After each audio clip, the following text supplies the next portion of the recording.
Hare Krishna. We are very happy to have you on our platform again. I'm happy to Thank be you for here coming, Maharaj. again. Yes, Maharaj. Please, Maharaj, you can proceed. The verse is shared on the screen, Yes, Maharaj. thank you. Om Jnana Timirandasya Jnananjana Shalakaya Chakshurun Militam Yena Tasmai Shri Gurave Namah Shri Chaitanya Manobishtam Stapitam Yena Bhutale Swayam Rupa Karamahyam Dadati Swapadantikam Vandeham Shri Guru Shri Yutta Padagamalam Shri Gurun Vaishnavangscha Shri Rupam Sagrajatam Sahagana Raghunatam Vitam Tam Sajivam Sadvaitam Savadutam Parijana Sahitam Krishna Chaitanya Devam Shri Radha Krishna Padan Sahagana Lalita Shri Vishakanvitangscha Nama Om Vishnu Padaya Krishna Prishtaya Bhutale Shrimate Bhaktivedanta Swamin Iti Namine Namaste Saraswati Devi Gauravani Pracharine Nirvishesha Shunyavadi Paschatya Deshatarine Vanchakalpatarubhyascha Kripa Sindhubhya Evacha Patitanam Pavanebhyo Vaishnavebhyo Namo Namaha He Krishna Karuna Sindhu Dinabando Jagatpate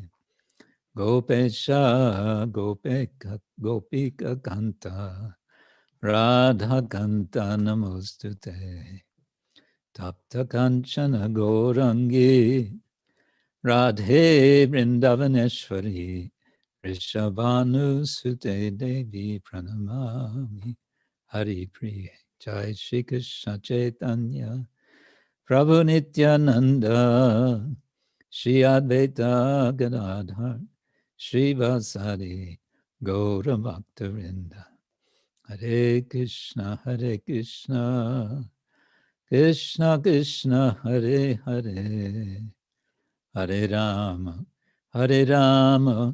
Rama Rama Hare Hare.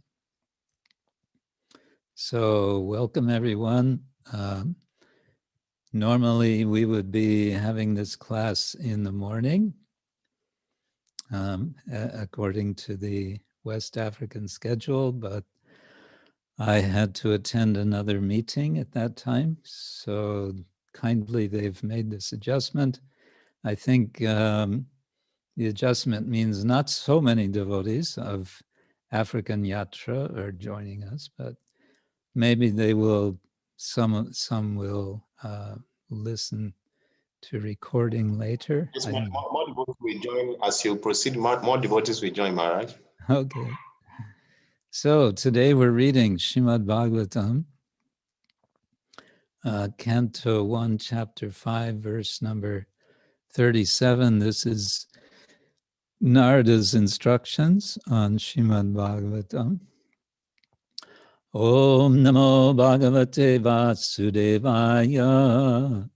Om namo bhagavate Vāsudevāya. Om namo bhagavate Vasudevaya.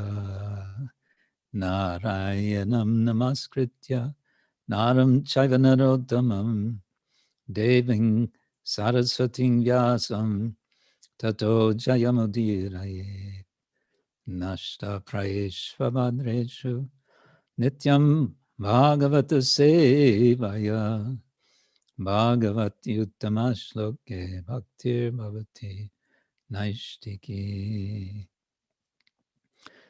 The verse today is a mantra which Narada is teaching, he's revealing, and it's addressing, it's offering obeisance unto the members of the Chaturvyuha. Om namo bhagavate tubhyam vāsudevāya dhīmahi pradyumnāyāniruddhāya namaḥ saṅkarṣaṇāya. Om namo bhagavate tubhyam vāsudevāya dhīmahi pradyumnāyāniruddhāya namaḥ saṅkarṣaṇāya. Om namo bhagavate tubhyam vāsudevāya dhīmahi pradyumnāyāniruddhāya namaḥ saṅkarṣaṇāya. Word for word, Om is the sign of chanting, the transcendental glory of the Lord. Nama, offering obeisance unto the Lord. Bhagavate, unto the personality of Godhead. Tubhyam, unto you. Vāsudevāya, unto the Lord, the son of Vasudeva. Dhīmahi, let us chant. Pradyumnāya, aniruddhāya, and saṅkarṣaṇāya, all plenary expansions of Vasudeva. Namaḥ, respectful obeisances, and cha, and. Let me just turn this off.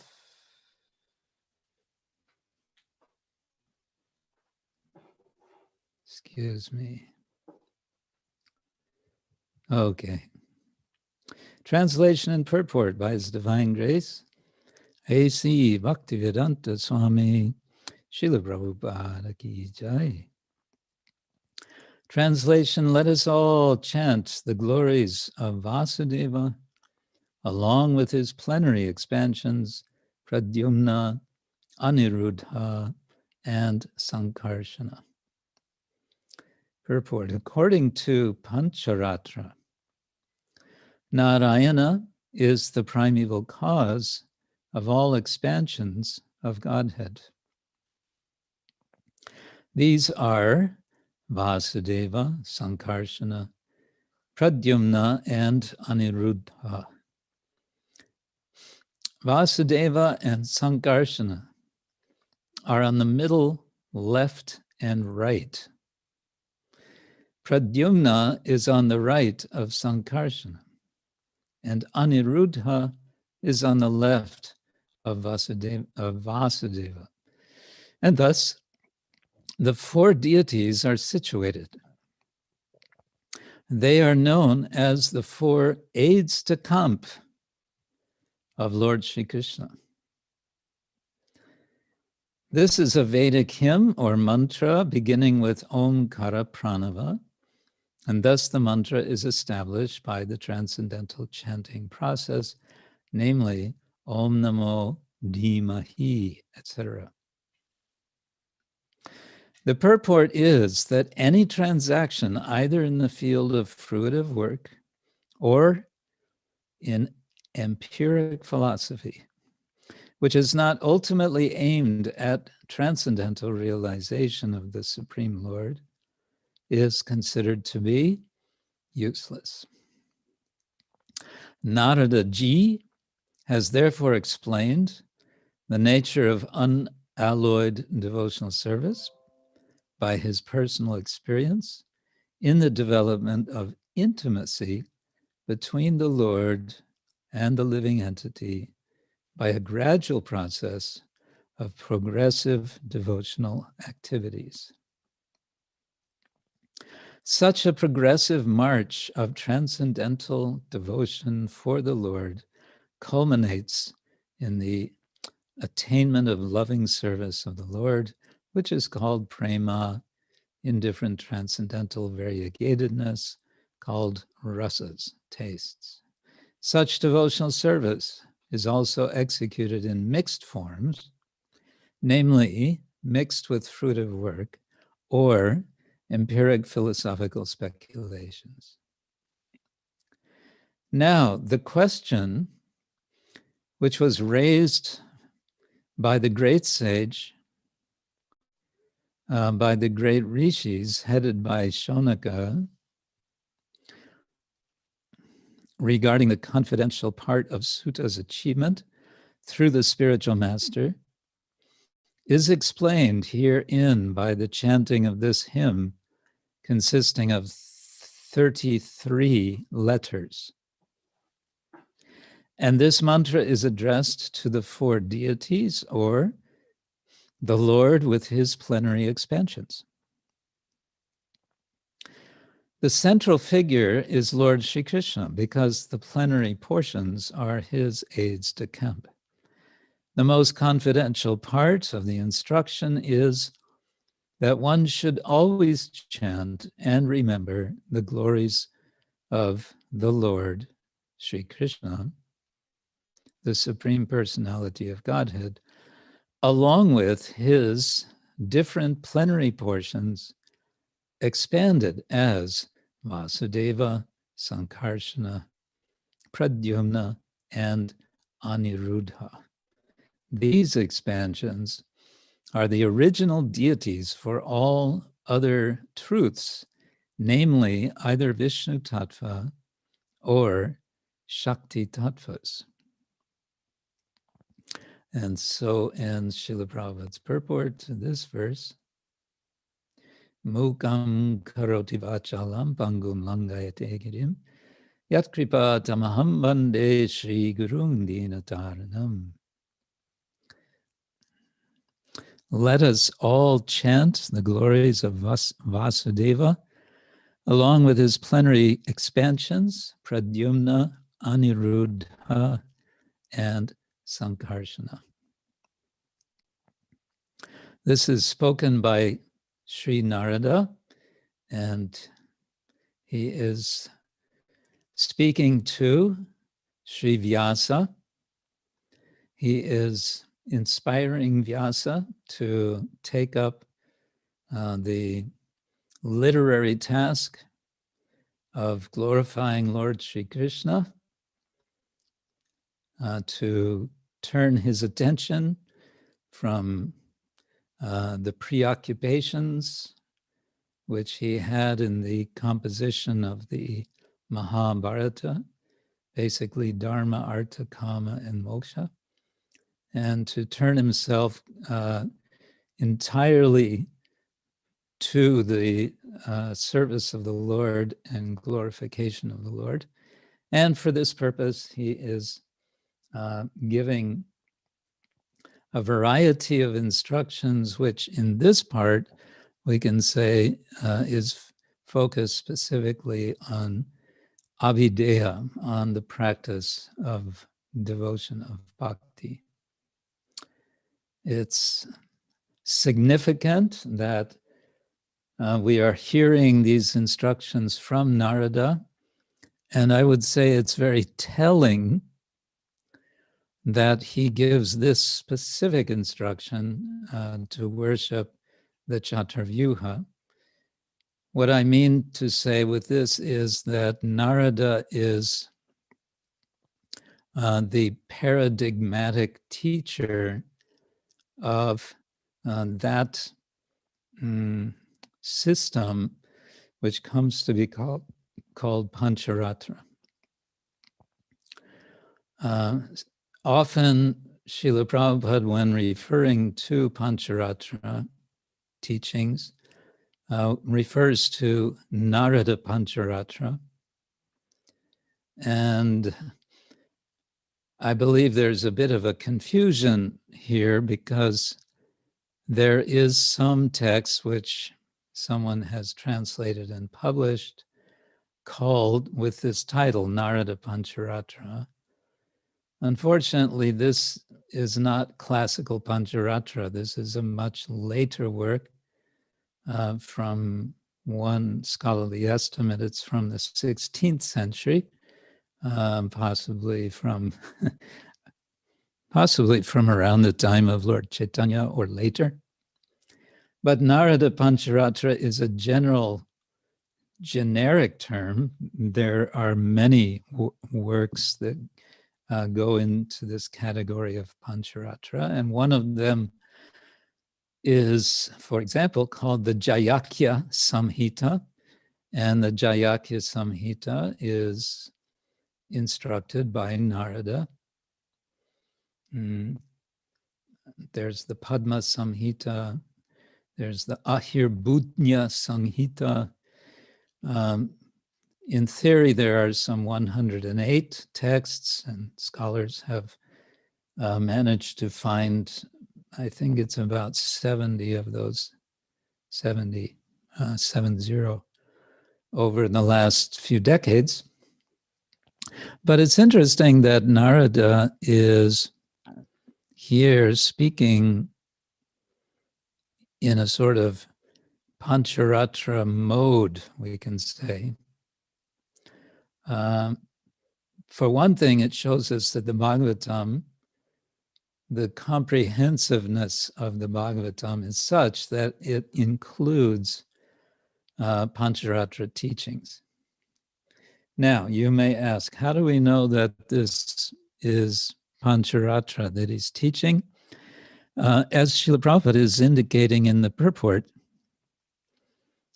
very beginning, he says, according to Pancharatra, Narayan is the primeval cause of all expansions of Godhead. These are, and who are the first expansions? They are Vāsudev's, saṅkarṣaṇā, pradyumna, and aniruddhāya. So this is classical Pancharatra teaching.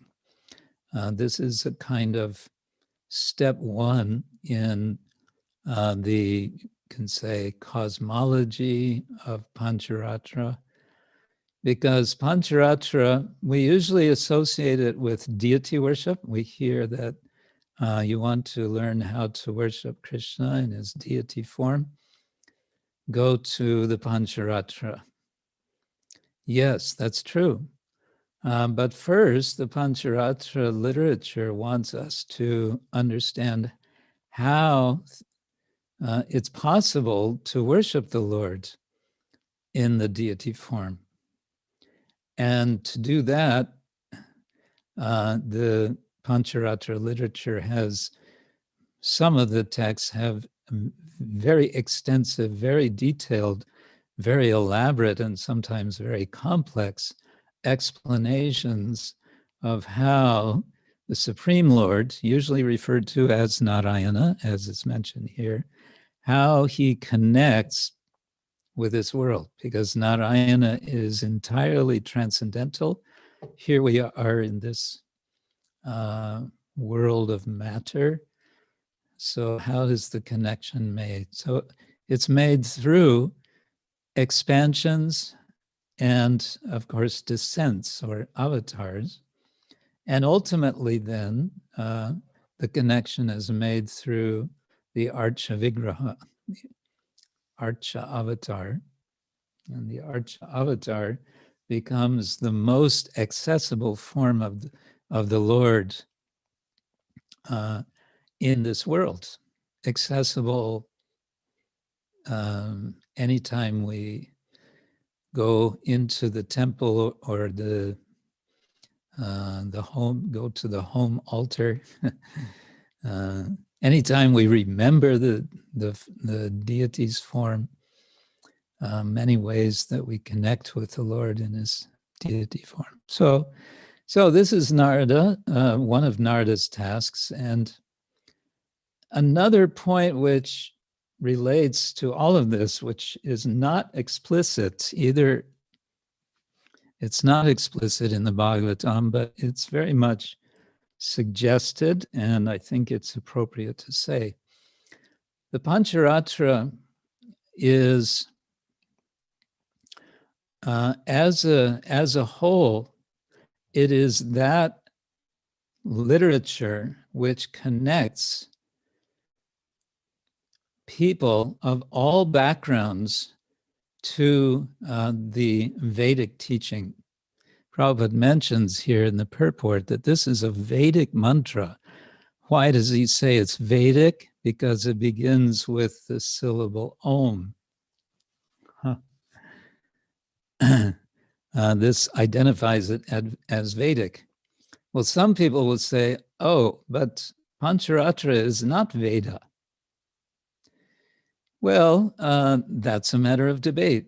Shankaracharya said it's not Veda, but Yamunacharya said, yes, it is. And he wrote a whole book on this subject. But my point here is that Pancharatra is, in addition to being a system of worshiping the Lord in his deity form, it's also a system of initiation by which one who is considered not qualified in traditional Vedic terms, in other words, not born a dvija, a person, a member of the Brahman, Kshatriya, or Vaishya varnas, if one is not born in these varnas, what to do? Well, the answer is take shelter of Guru. Guru gives initiation because of his connection with the Lord. He is qualified to do so, and his initiation will be through mantra and also through yaga. Yaga specifically means the practice of worshiping the deity. And later in the Bhagavatam, in the 4th canto, we'll meet Narada again as he initiates Dhruva Maharaj with a mantra and a deity. He gives him the blessing to worship the Lord. Dhruva makes a murti out of mud, very simple murti, and that is sufficient for his purposes. He attains all perfection. The Lord gives him darshan. So, and it's interesting to tie these things together, that Narada, what is Narada's background? That will be explained in the next chapter, that Narada is coming from a very humble background. His previous life, he's referred to as the son of a maidservant.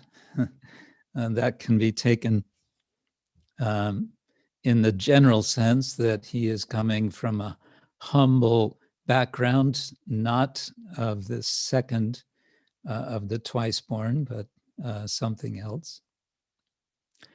But we all know the story. He becomes qualified. And how does he become qualified? By serving the Vaishnavas, what Prabhupada calls the Bhakti Vedantas. And the crucial point is, because of that service, he is blessed by them. And in effect, their blessing works as a kind of initiation.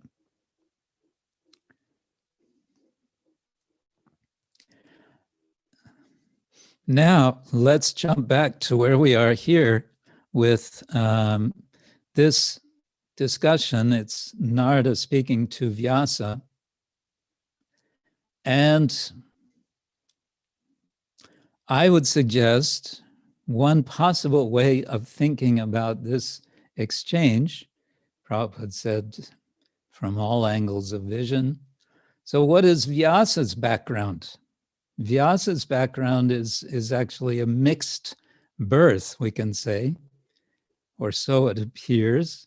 One can say that his mother is actually a highly elevated soul, but the appearance is that she is a humble daughter of a fisherman, or she's been adopted, whatever. There's, I guess, different versions.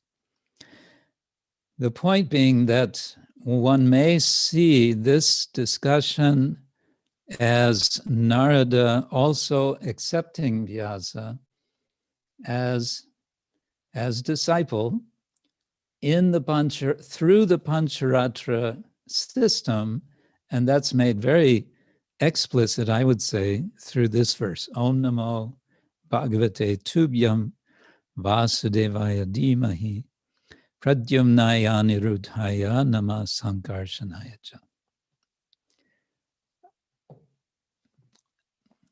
Some more immediate context of this statement is that Narada is introducing the importance of sound vibration, transcendental sound vibration. That will become especially explicit in the next verse, verse 38. Mantra murti. Interesting that he will use that expression. Murti, we usually think of as a physical image. Narada says, iti murtyabhidanena mantra murtim amurtikam. That the mantra murti, the form of the mantra, is a form of worship, a form to be worshipped. And in this way, Narada is essentially completing his instruction to to Vyasa, after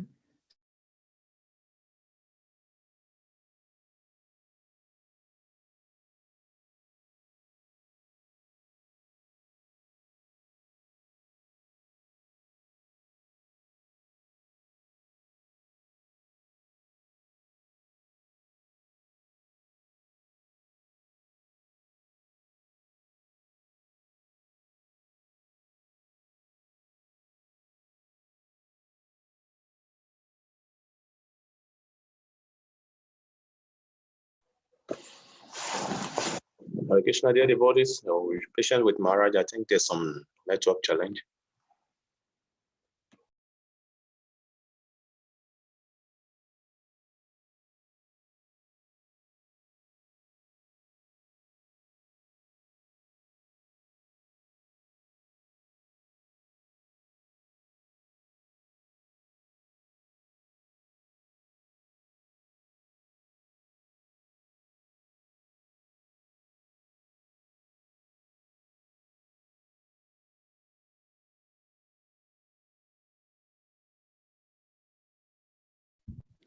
looks like we're back. I don't know what happened. Anyway. We're always reminded that we are not in control. Yeah, I was just making the point that karma, the word karma, can be taken in a broad sense. Sometimes there's a reference to Krishna karma, which can be taken two ways. One is the karma, the activity of the devotee for Krishna, and Krishna karma can mean the activity of Krishna. Sometimes it'll be used in that way. In any case, that's the context of this mantra that's coming toward the end, where Narada is kind of wrapping up his instruction, and then he's going to, in the next chapter, he's going to tell his story. And my thought today about that chapter is that it's making clear what is Narada's background, and therefore, if Narada can be successful, then we can all be successful in spiritual life. So it's a hopeful message, but it's also telling the story of how he's receiving adhikar, the qualification to give this teaching to Vyasa, and of course to all of us. Okay, now I wanted to share with you a little bit more about Vasudeva, Saṅkarṣaṇa, Pradyumna, and Aniruddha. Just, 2 days ago, I received a wonderful gift, the book Sri Lagu Bhagavatamrita of Srila Rupa Goswami, Shripad Gopi Paranadana Prabhu's translation of the Lagu Bhagavatamrita, in which Rupa Goswami elaborates something about these chatur vyuha,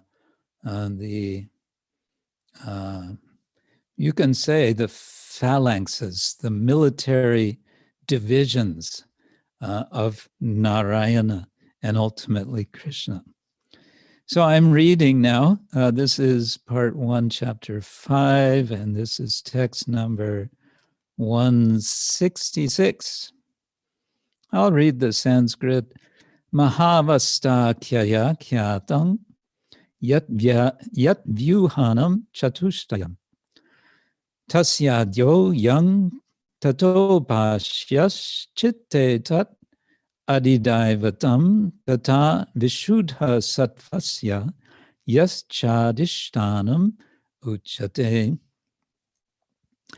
So this verse is describing Vasudeva. Lord Vasudeva is the first member of the quadruple expansion of Godhead known as the Mahavasta or Chaturvyuha.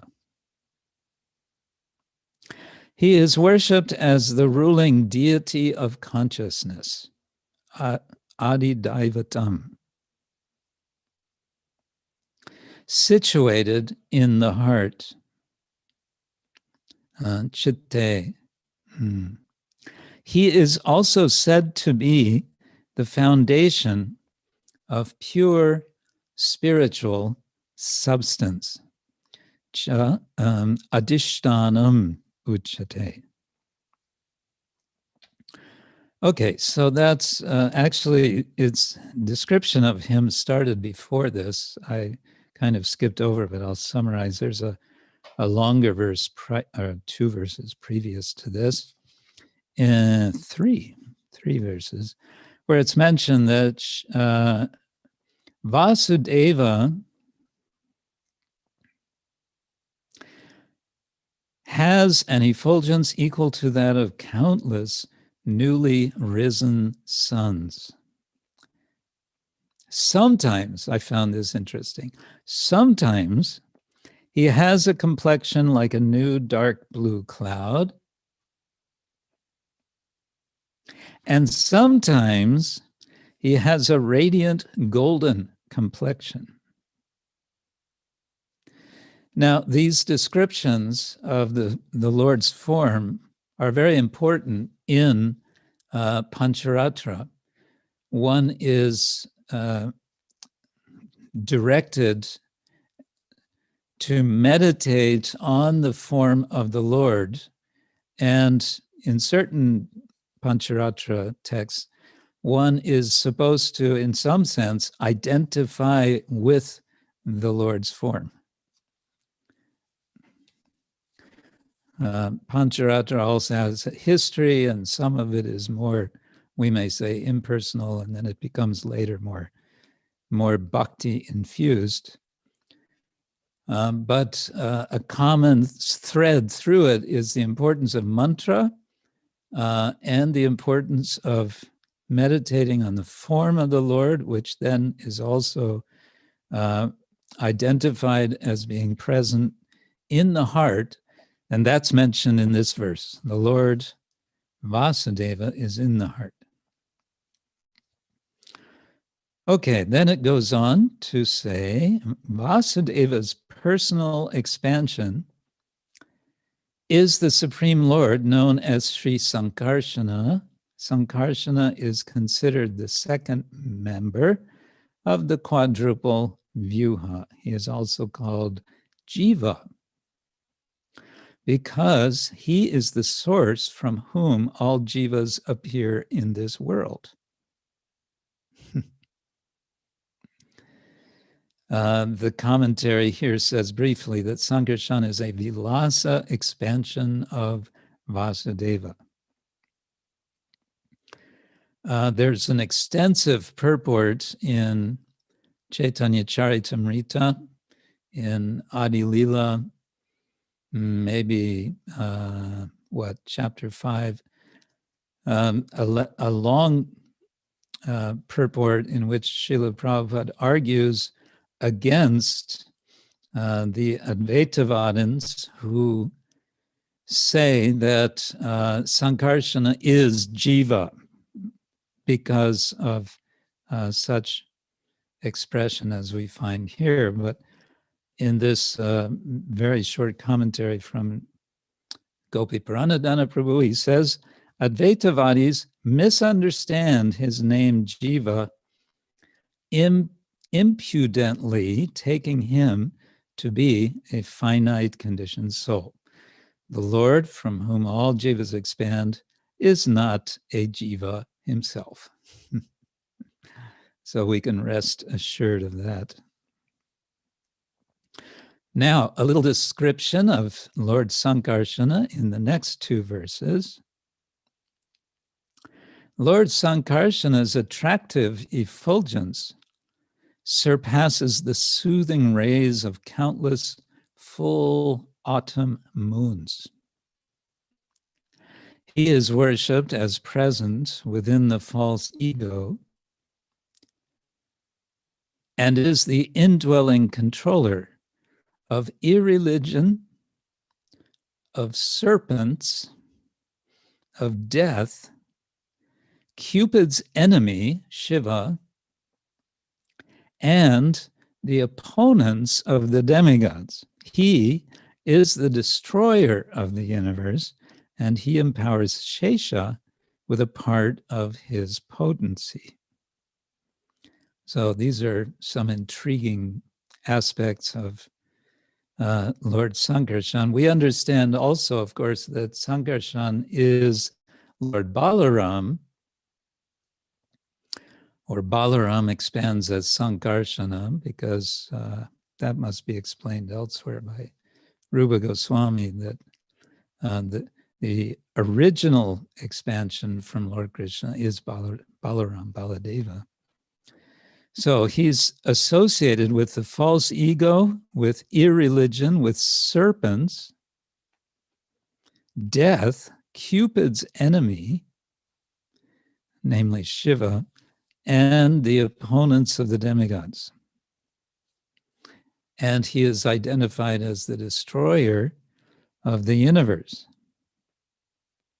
So all of these, we can just say, are intriguing. I won't linger on this. I want to go on to the next descriptions of Pradyumna. Oh, we get more Saṅkarṣaṇa. Yes, okay.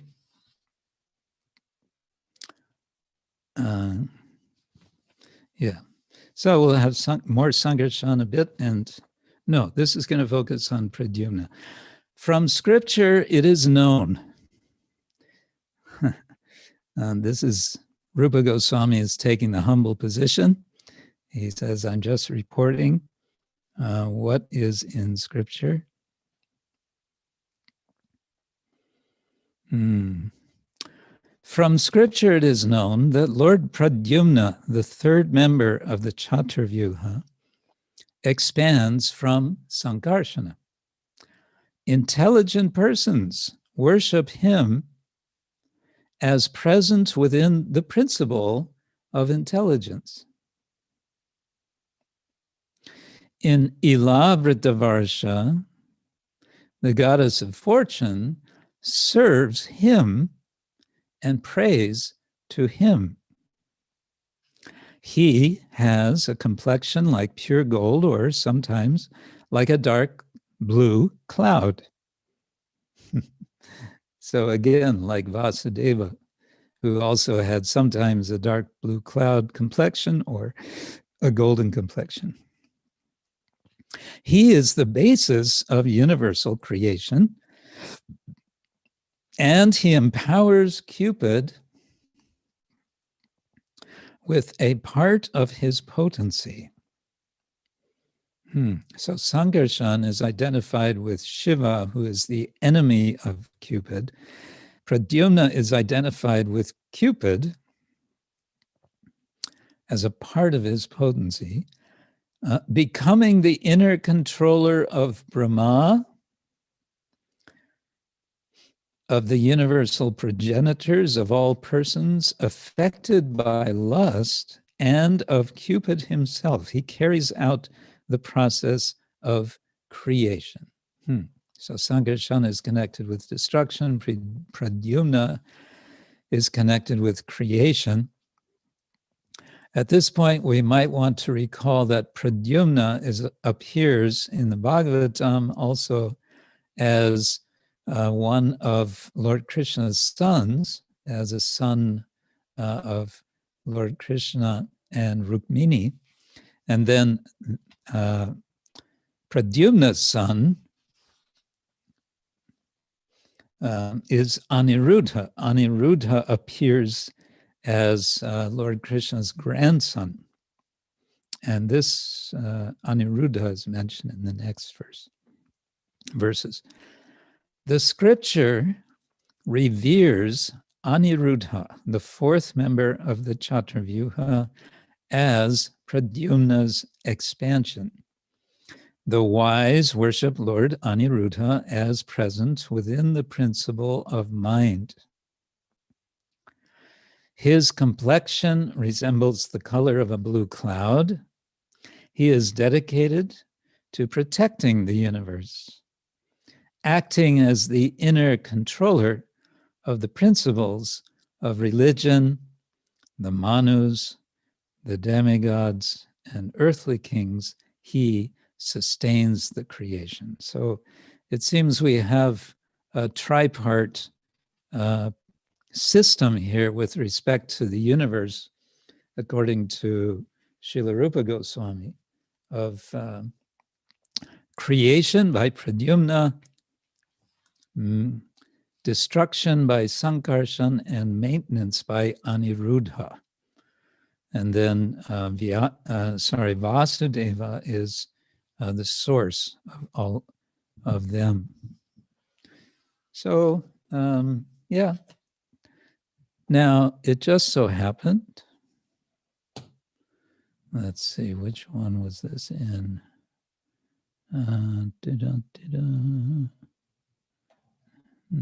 This one, yeah. It just so happened that I found another interesting reference to the Chaturvyuha. And now I'm turning to a translation of a poem by one of the Alvars, one of the 12 great poets, Vaishnava poets of the Tamil country. And one of these Alvars is named Periyalvar, otherwise known as Vishnu Chittan or Viliputtur Vishnu Chittan. And he has written a series of verses called the Tirupalantu. I have no idea how to pronounce Tamil, but something like that. Tirupalantu. And this is a poem which is a kind of a New Year poem, according to the scholar who has done this translation. And so I thought it's appropriate because we are quickly approaching the time of the New Year, according to the Western calendar. Here, New Year refers to a celebration in the Tamil country of Pongal, which takes place now. It takes place sometime in January. He explains here in earlier centuries, it was several days earlier. In any case, Vishnu Chittan seems to have been inspired by the Pancharatra literature, and he has praised the Lord with reference to the Chaturvyuha. And I'm just now looking. So this poem would have been written sometime in the 8th century, it seems. And it is still recited today. Oh, stanza 2, where's stanza 1? Here we go.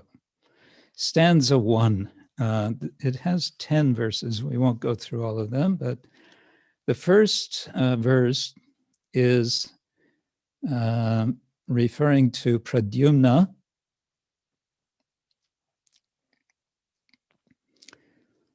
And this would be praising a particular image in a particular town called Vili's New Town. He's translating it. And this would be a festival image, a standing festival image that's being praised. And what he's doing in this, at least this verse, is he is to invoke auspicious protection for the deity, for the Murti. And here is how he expresses this. He says, many years, many thousands of years, many millions of hundreds of thousands, may there be auspicious protection for the beauty of your red feet. O Krishna, the color of black gem, with the powerful arms that ruled the wrestler. It is addressing Krishna because he is recognizing Krishna as being the actual Lord, of whom Pradyumna is an expansion. He's mentioning some of the history here. I won't go into that. Okay, let's go on to verse number 2 about Aniruddha Vyuha. And this is also about an Utsava Murti, a festival Murti of the Lord, which is having 4 arms and taken for the devotees to worship. He stands rather than reclining. He has a Shrivatsa mark on his right breast, and he holds the wheel, the chakra, in his back right hand, and the conch in his back left hand. Okay, the verse goes like this. May there be many thousands of years with no division between us, the slaves, and you.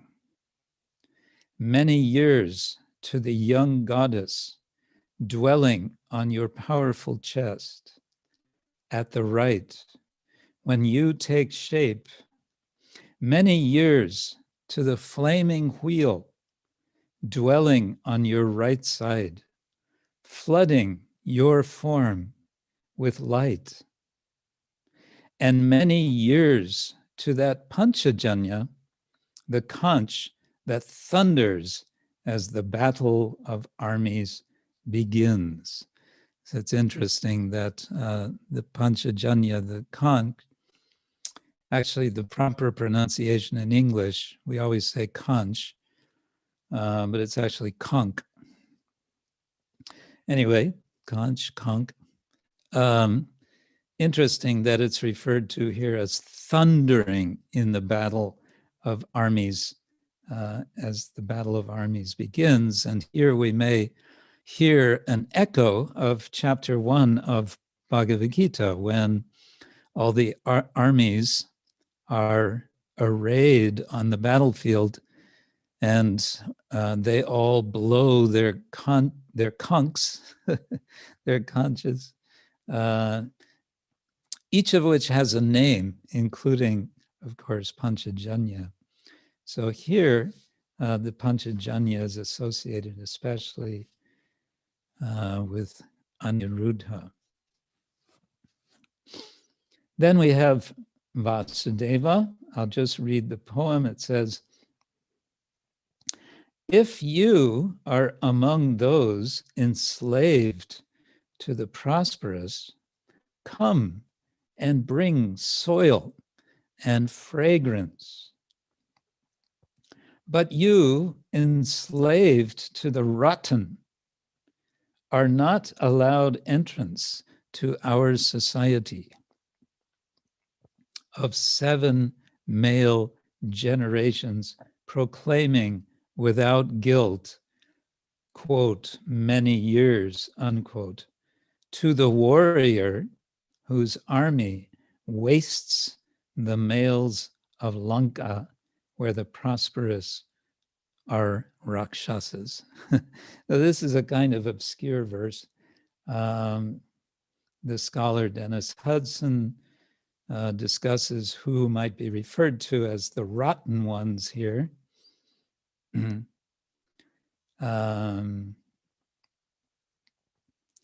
And it may be referring to some political context in which a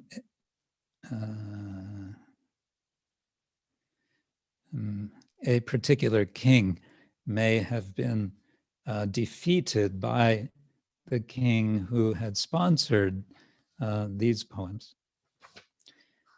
And the fourth, stanza 4, Saṅkarṣaṇa Vyuha. You came into the presence of him who appoints to the mandala of flower petals and entered our society. If you have a mind to join us, break the barriers quickly and come with us, won't you? You among the bhaktas with a mind to sing namo Narayanaya and make the auspicious known in country and town. Come and proclaim many years. So this verse is a kind of invitation to the devotees to join with the devotees to glorify the Lord. And this glorification specifically means to chant these verses beginning many years. It's a benediction. May the Lord be protected for many years. So that's within the, of course, now called the Sri Vaishnava Sampradaya. This is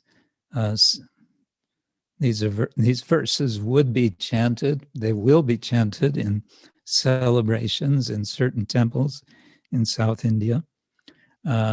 We may feel in our Gaudiya tradition not to have so much connection with Saṅkarṣaṇa, Pradyumna, and Aniruddha. But the broader point is that we do, in an important way, or more than one, honor and follow the Pancharatra system, which is also known as Narada Pancharatra. And so it's very appropriate that we hear from him in the Bhagavatam in the beginning, in the first canto, as the Bhagavatam is still in process of being introduced. Yeah, so Grantaraj Srimad-Bhagavatam Ki Jai. I think I'll stop there and see if there's any discussion. I see some hands raised. Thank you, Maharaj, for your nice Hare class. Krishna. Hare Krishna, my humble obeisances. Haribol. Thank you so much. My question is on the beginning, the forms of the Lord, the deities, Narada Muni receiving a deity, form of the Lord, and a mantra to worship the Lord. So my question is on the deity worship, idol worship, and different kinds of idol worship. Because some religious organizations accuse us of being idol worshippers, but we worship HH Vigraha of the Lord. So we also know that the Bible says, talk about no man should worship an idol, like the Bible, idol worshippers. So my question is, can my love for my wife or husband or children or business become an idol worship? And if so, when can one's activities or love become an idol? Because I read in the Bible somewhere it said, anything you love more than God is an idol. Yeah. Okay, this is a big topic. But it gives me an opportunity to, to announce, or to, maybe I can't announce yet, but maybe it's a premature advertisement, but I've been working on a small book which is directly addressing this topic, and it looks like it's going to be published by the BBT, by the Australian BBT. I was asked to write a book specifically to address this question of this challenge isn't what you people are doing, you Vaishnavas, aren't you doing idolatry, idol worship? So what I do in this book, in the form of a conversation, sort of with questions and responses, I begin pretty much with exactly this doubt. I'm putting the doubt in the, so to say, in the mouth of a student who is a sincere person. He's open, he's not hostile. And then I respond to him. He says, as you mentioned in the Hebrew Bible, in the Decalogue, in the 10 commandments, usually counted as the second commandment is one shall not worship any, what in English is called graven image. When I was a small kid, I heard this and I thought, graven, that sounds really grave. It sounds very serious. And I thought it had something to do also with graves in the cemetery, the place where the dead are kept. So no graven images. But the word graven means carved. It's just a kind of old-fashioned English. So no carved image, okay. So how do we address that? Well, essentially we address it by saying there are two sorts of images. There are those which are authorized by a process, and there are those which are not authorized. I'm sure you know Srila Prabhupada gave this example of the post box. I don't mention that example in this book. I probably should have. But if we just make our own post box and put our letters in it and expect them to go anywhere, they're not going to go anywhere. But the authorized post box given by the post office, etc., what we are putting will be delivered. And of course, what we're putting is also an authorized process of putting. It's the practice. It's the whole practice of sadhana bhakti. And so it's actually a combination of, in fancy language, what we can call felicity conditions, which make the worship of the Lord in the deity form true, make it real, make it effective, make it accepted, And the biblical prohibition,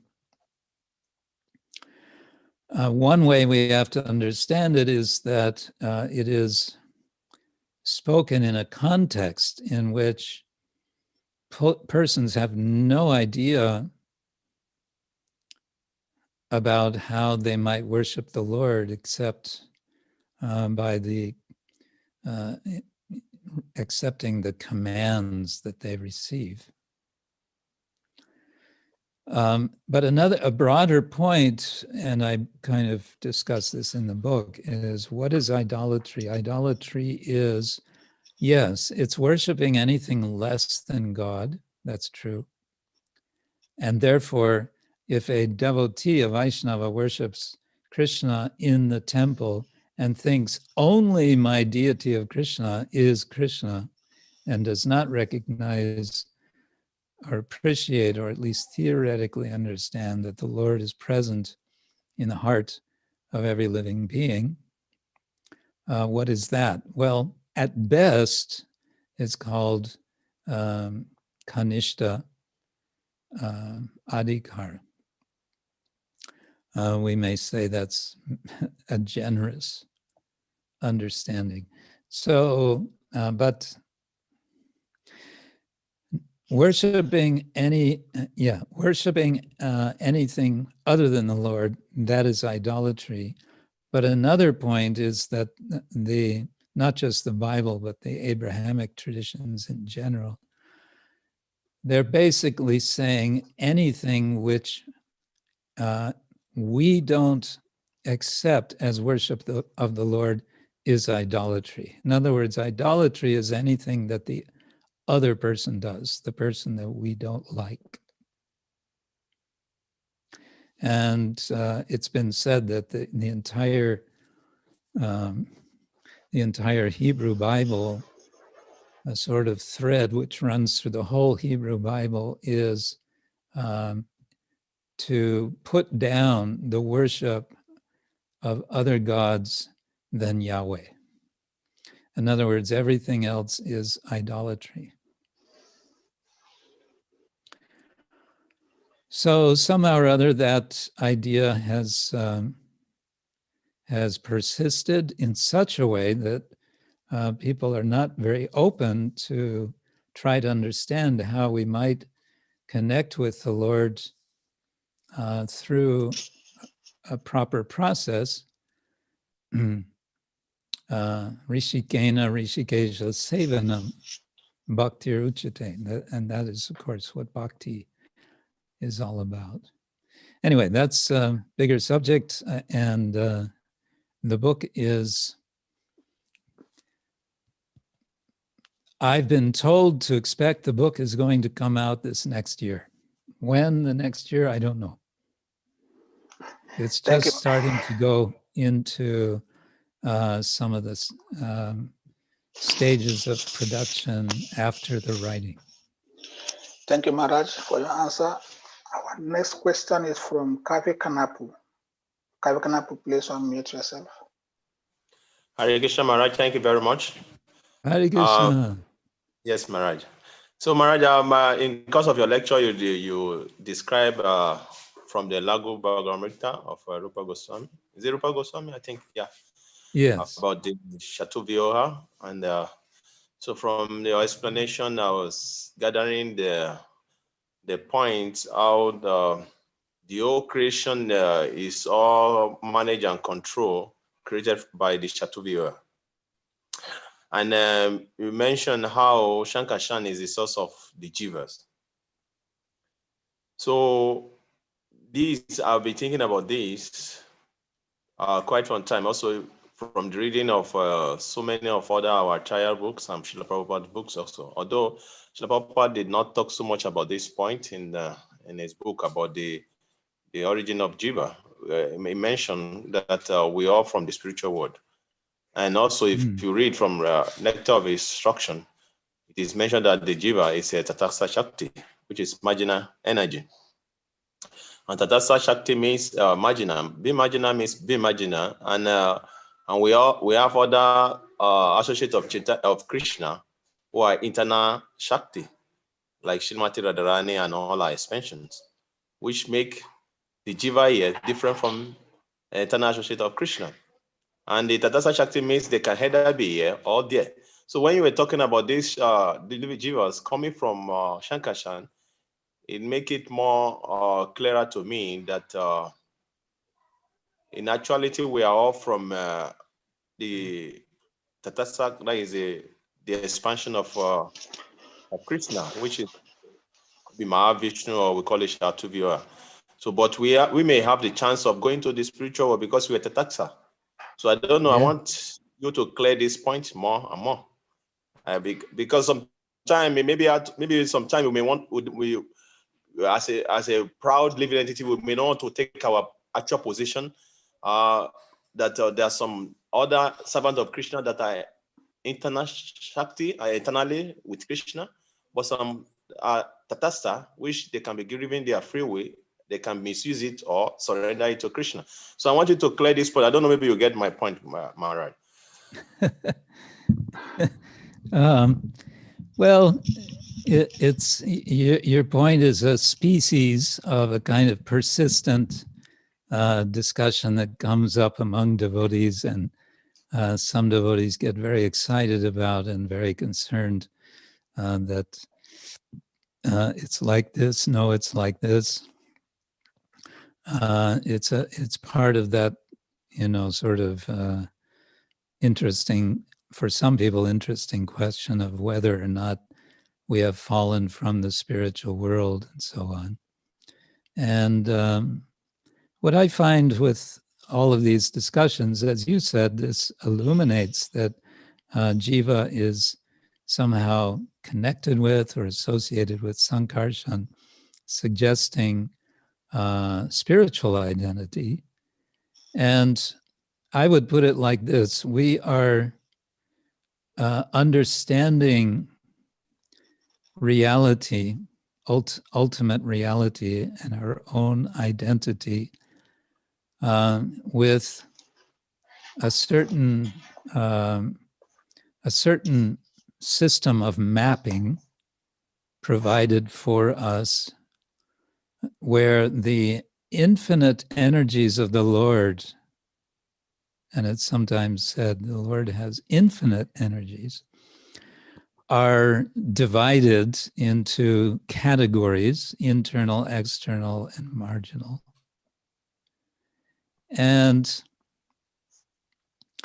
then the jiva is identified as marginal, and marginal is, you can say, precisely, it's not only what we are ontologically, but it's also what we are in terms of the extent of our power of understanding.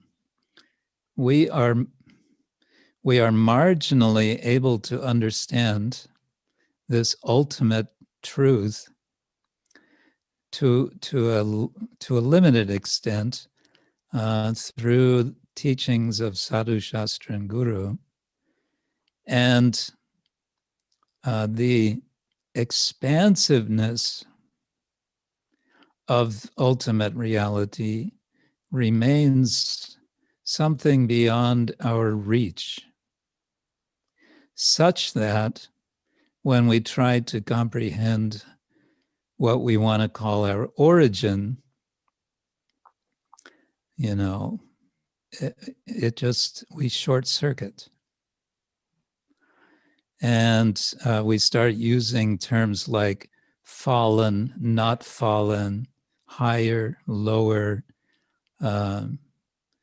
We use terms like marginal, and so on. But all of these terms are not necessarily getting us quite to the depth we would need to go to realize what we're talking about. So what I'm saying in general is, I think just acknowledging that we are Tatastha Shakti is can be taken to help us cultivate the humble spirit of acknowledging the limits of the power of our understanding. So, in some very important sense, we are part and parcel of the Lord. We are part and parcel of Krishna. We can even be called emanations from Krishna, and that is something so incomprehensible, really. So that it seems that we are forever separate from Krishna. And therefore, Prabhupada uses the expression time immemorial. Thank you, Maharaj. There's no getting, from here, there's no access to get there, back to when it was not the case. Therefore, we can only move forward. Thank you, Maharaj. Our next question from Sahadev Prabhu. Sorry, please. Okay. Hare Krishna Maharaj. Hare Krishna, Prabhu. Thank you so much. You gave very, very intellectual classes, like really good for the academy. Maharaj, if you'll be kind enough to like give us like your address to like maybe a website where you have. Oh, website. Actually, there's a brand new website, and I don't have it myself.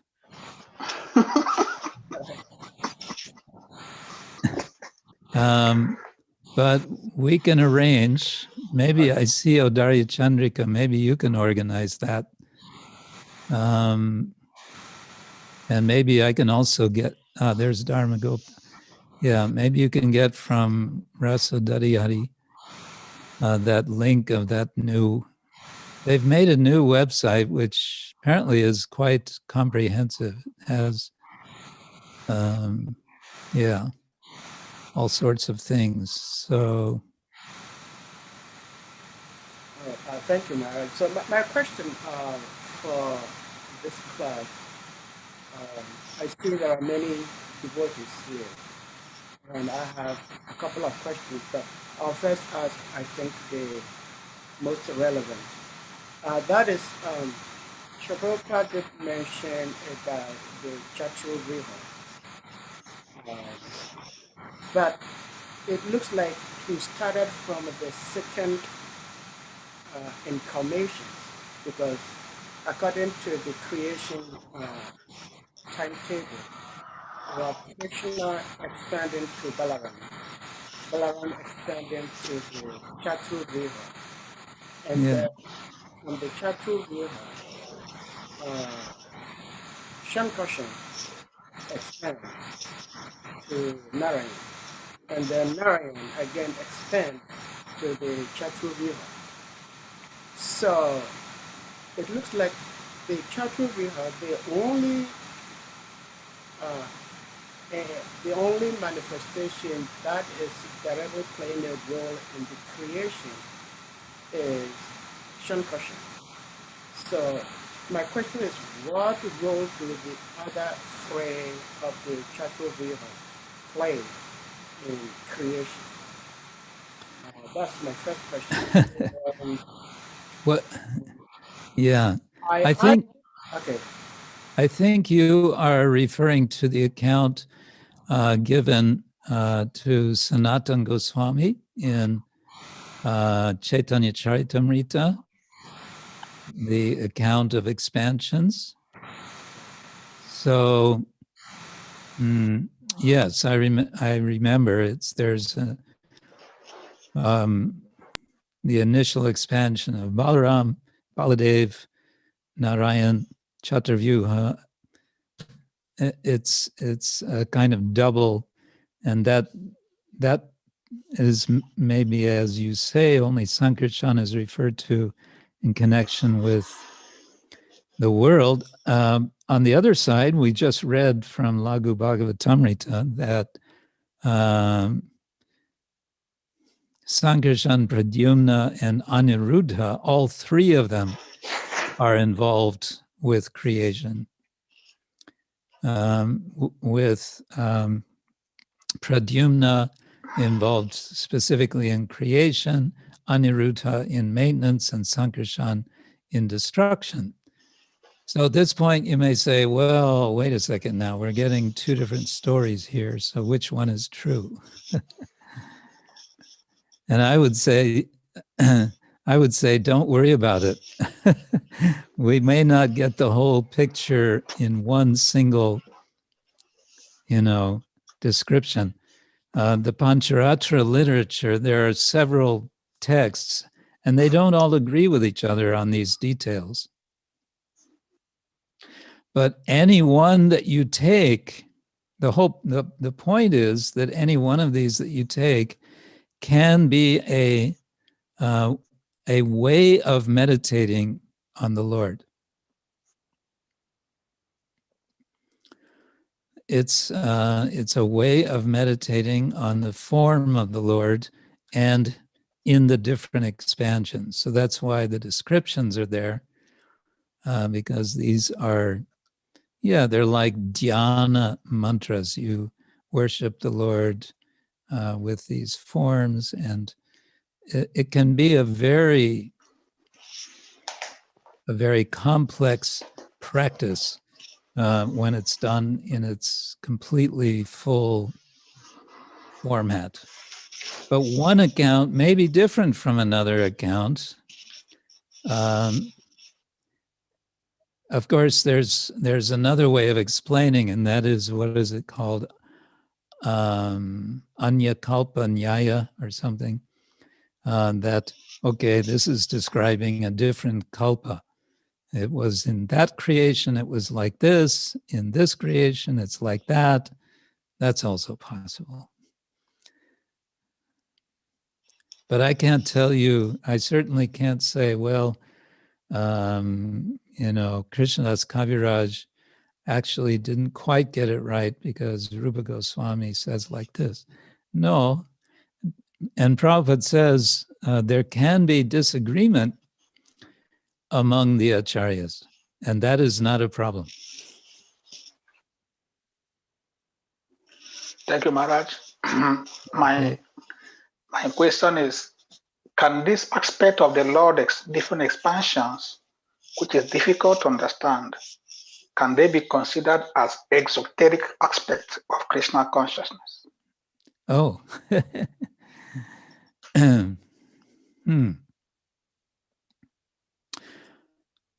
Sometimes we use the word esoteric for anything that we don't, that is obscure to us. In the Bhagavad Gita, Krishna says, Rajavidya Rajaguhyam Pavitram idam uttamam. I'm giving you now esoteric knowledge. Rajaguhyam. You could say that's esoteric knowledge.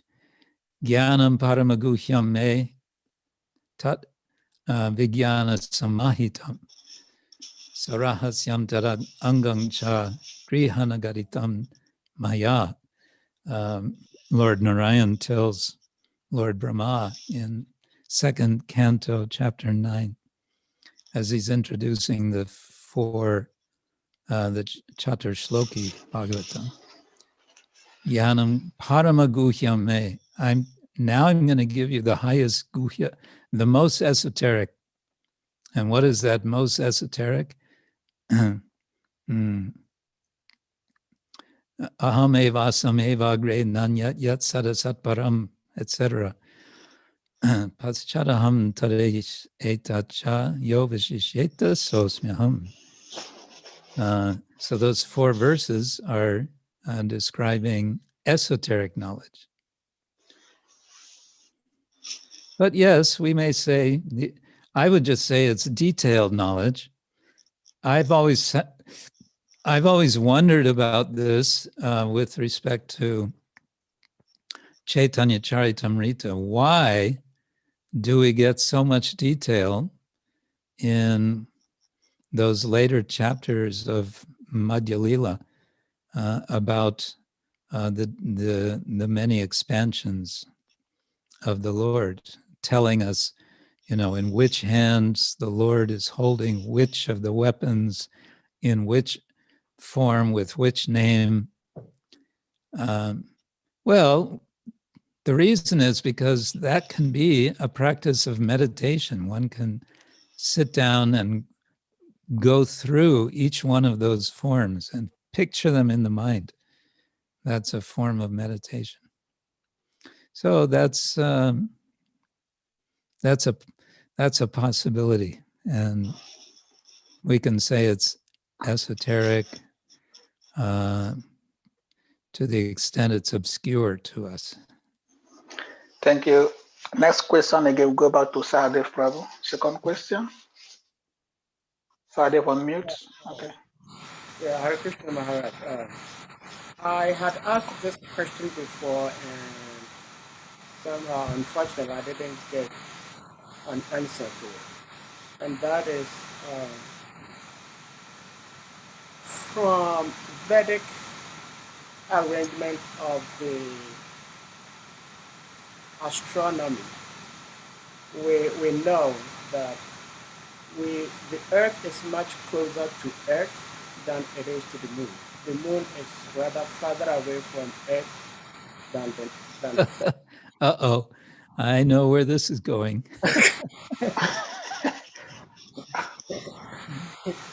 I mean, as opposed to material astronomy, they have the Moon closer to Earth than the Sun. So Yeah. thereby they can say they visited the Moon. Yeah. Now, we know that in between the Sun and the Moon is Rahu planet. And when Rahu moves, either towards the Sun or the Moon, then we have eclipse of the Sun or eclipse of the Moon. My question is, how are the scientists able to foretell, like in 30, 40 years ahead of time, that in 40 years' time, we're going to have eclipse of the Sun, which means Rahu is going to move. How are they able to detect that Rahu is going to move at that point? Well, I think your question is a question for an astronomer, not for the likes of me.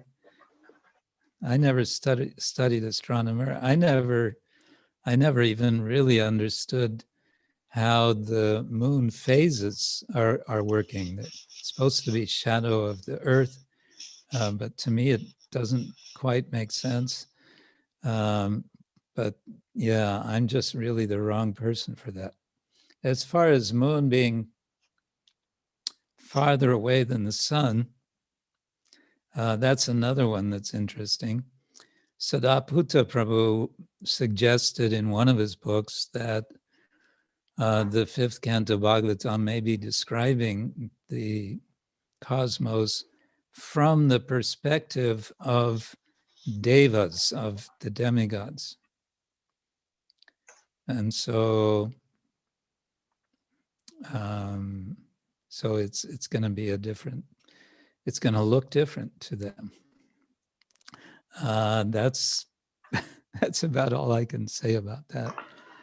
Some weeks ago, I did have a thought, for whatever it's worth, maybe nothing, but it's in relation to astrology, and I'm no astrologer, so this would be something to ask astrologers, but I just wondered if it has to do, the so-called distance is not so much about physical linear distance as it is about influence.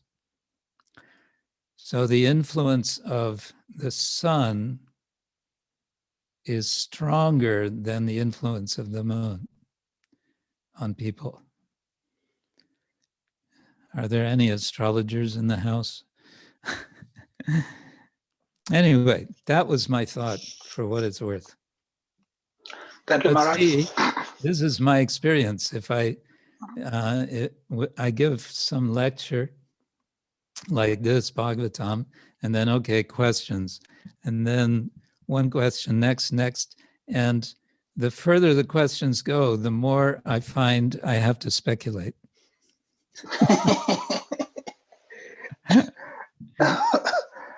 Hey, Maharaj, you don't speculate. We enjoy your association. That's why we have so many questions for you. We just want to keep you. We don't want you to go so soon. I want to ask you: do you have more time for us, or do we take more questions so we don't burden you? Could we make it just a couple more questions? I've had a really long day today. Okay, we take only one question more. Sadev, do you have one question, or we take from the floor? Anybody has one question? Yeah, if Just one anybody has, question? yeah. If anybody has, anybody can ask. Otherwise, I'll have another question. But I'll allow somebody else to ask. We take one question from Europe.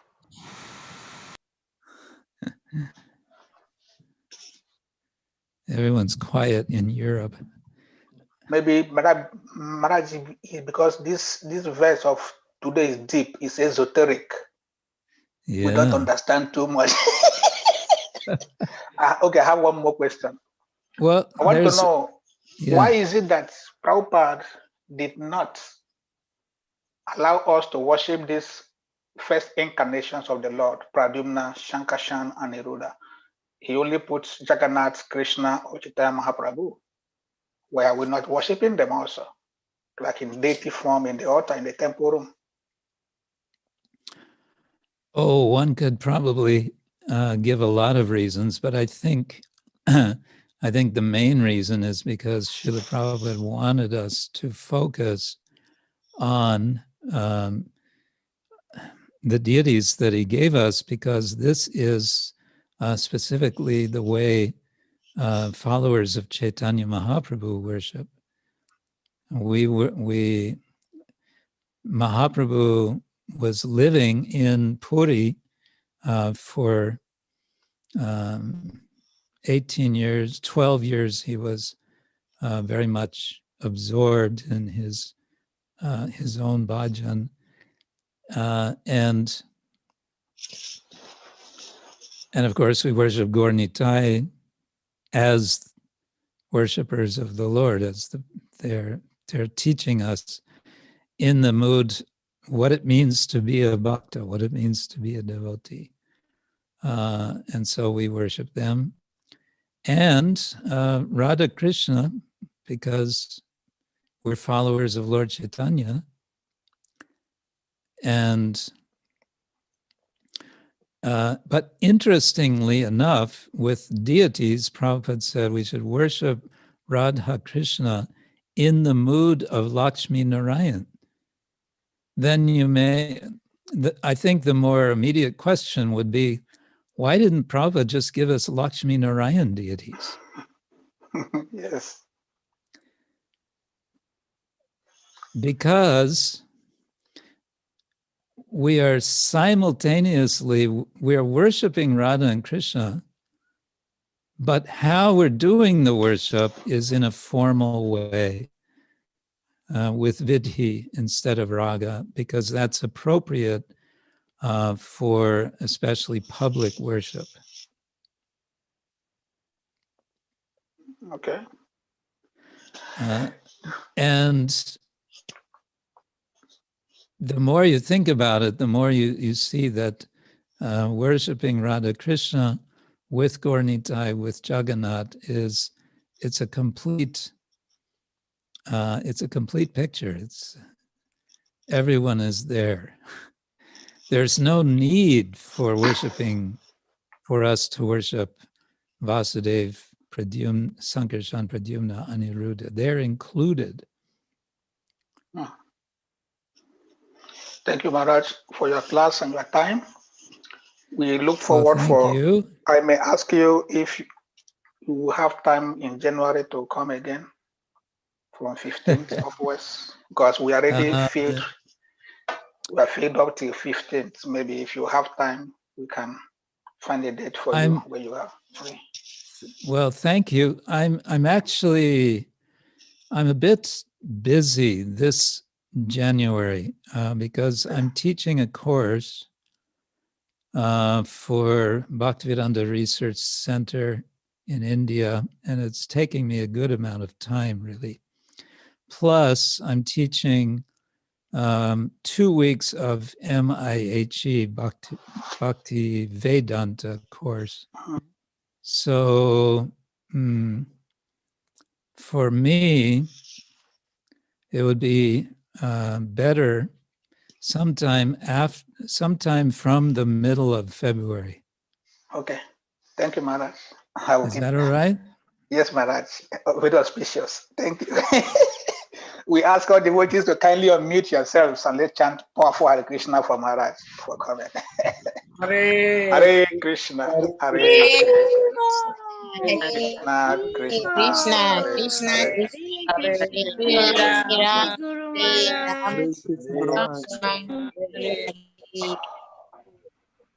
Thank you all so much. Have a wonderful week. Thank you, Maharaj. And Happy New Year. Happy New Year, Maharaj. We are grateful. Srila Prabhupada ki jai, Grantaraj Srimad-Bhagavatam ki jai, Gaur Premanande. Haribo.